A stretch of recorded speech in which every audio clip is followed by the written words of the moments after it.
Hello and welcome back to Kim Reads as we continue with Maryellen taking off. Chapter 2, Variety. Well, I can't say that I'm looking forward to getting a shot, said Karen Stolman as the girls left the auditorium. I hate shots. She turned to Maryellen and said, "You're a lucky duck, Ellie. You won't have to get a shot because you already had polio."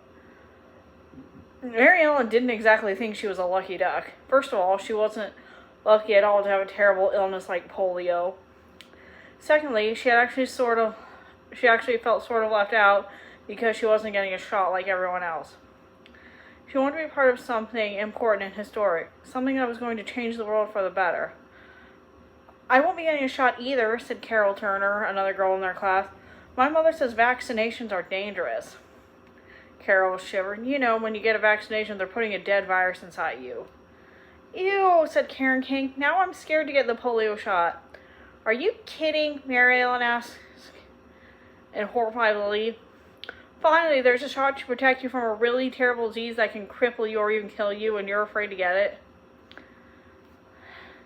Carol shrugged.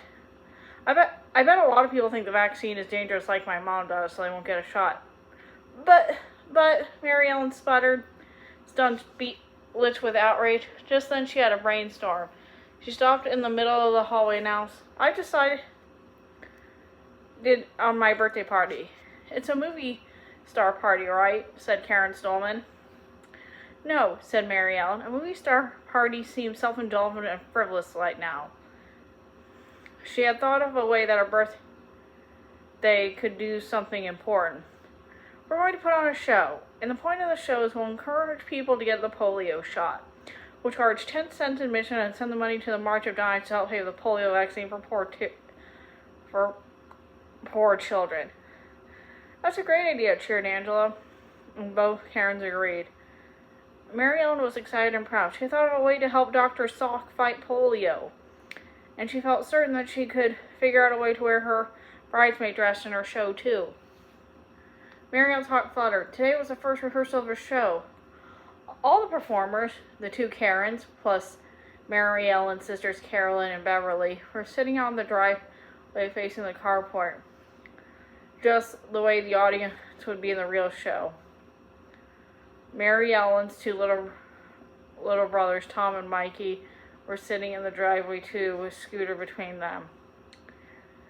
The boys had begged and begged to be in Maryellen's Dr. Salt show, which Tom kept saying no matter how many times the name was Salk, not Salt. Finally, Mom said Maryellen should let the boys be in the show and keep them out of Mom's hair while she sewed. So Maryellen gave in. She wanted to encourage Mom to sew because the deadline for her bridesmaid dress was drawing nearer and nearer. "Look, everybody," Maryellen sang out. "I made posters to advertise our show." She held up two of her posters. One showed the heads and shoulders of rows and rows of smiling children, and the other showed a giant dime. On the posters, Maryellen had printed, "Stop the polio, get the shot." Across the bottom, she'd written, "You can help. Come to a show at the Larkins' house on Saturday, May 7th at 2 p.m. 10 cents admission to be donated to the March of Dimes." "Ooh," said Karen King, "the posters are swell." "I made 3 of each kind," said Maryellen proudly. "Great," said Carolyn. "We'll put them up all around the neighborhood." Maryellen went on. "Now I'll read the script out loud. You can decide what part you want to play." "Hooray!" Everyone cheered in happy anticipation. Before Maryellen had read one word, Davy and Wayne appeared at the door. Davy was being pushed from behind his mother. "Davy wants to be in your little show, Ellie, sweetie," said Mrs. Fenstermacher.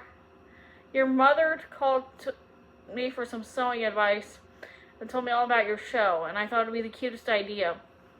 And I said, Davy, you're going to be in Ellie's adorable birthday party polio show.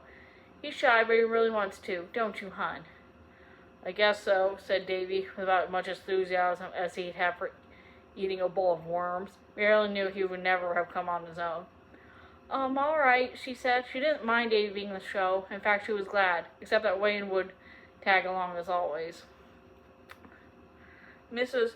Fenstermacher went inside Maryellen's house to help Mrs. Larkin, and Wayne flung himself on the driveway. As usual, Wayne was wearing his propeller beanie hat, and as usual, Maryellen wished the propeller would lift up like a helicopter and carry him far, far away. Maryellen ignored Wayne and began to read the script she had written.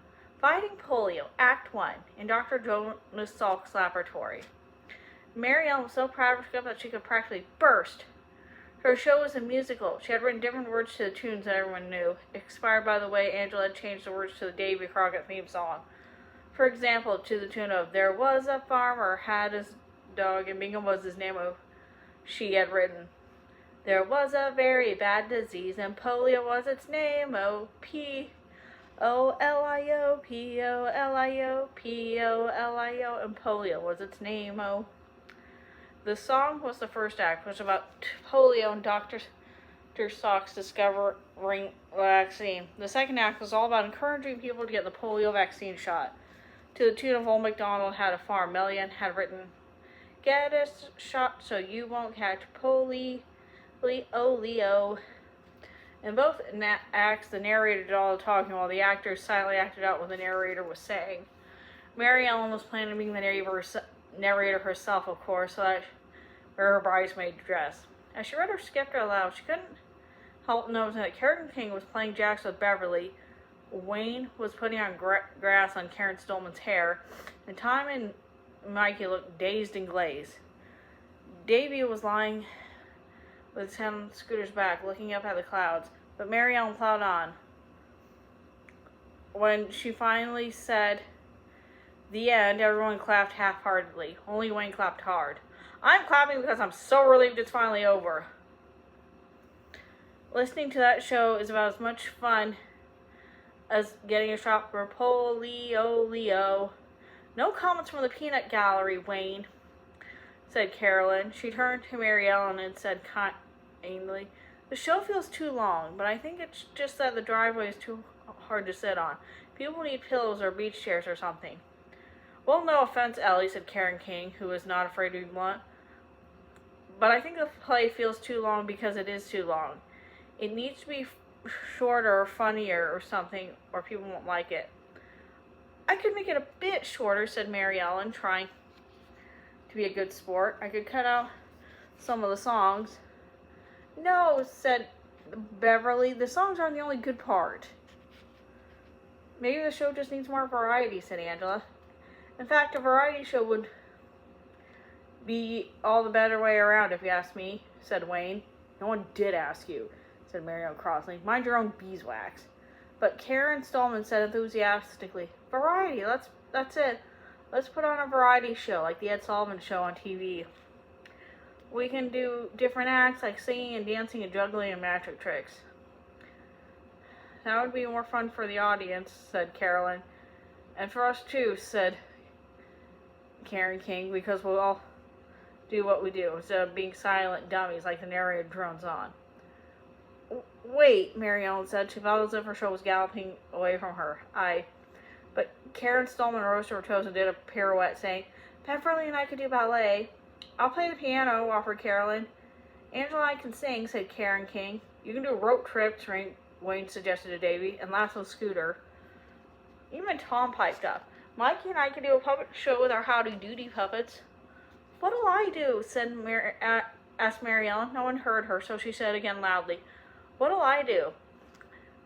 Everyone was quiet for a moment, trying to think of what Maryllen's talent might be. Finally, David said, You're good at talking. Tell jokes or something. Like, why did the clown throw the clock out of the window? Said Wayne. Because he wanted to see time fly. Get it? Be quiet, Mr. Helicopter Head, said Maryellen. I don't want to tell silly jokes. I want to encourage people to get vaccinated, which is serious and important. Well, we'll make a short speech around Jonas Salk, said Carolyn, and sing one of your songs. Maybe the one about getting vaccinated. The polio song. Well, yes, that's good, said Angela brightly. Maryellen hugged her script close to her chest. All that hard work for nothing. She was sorely disappointed, but it was clear that no one wanted to do the show that she had written. They just wanted to sing and dance and show off. She had no choice. She couldn't do the show all by herself, so she gave in. All right, she said, at last she'd get to wear her bridesmaid dress. Mom finished it. And that's the end of that chapter. See you later.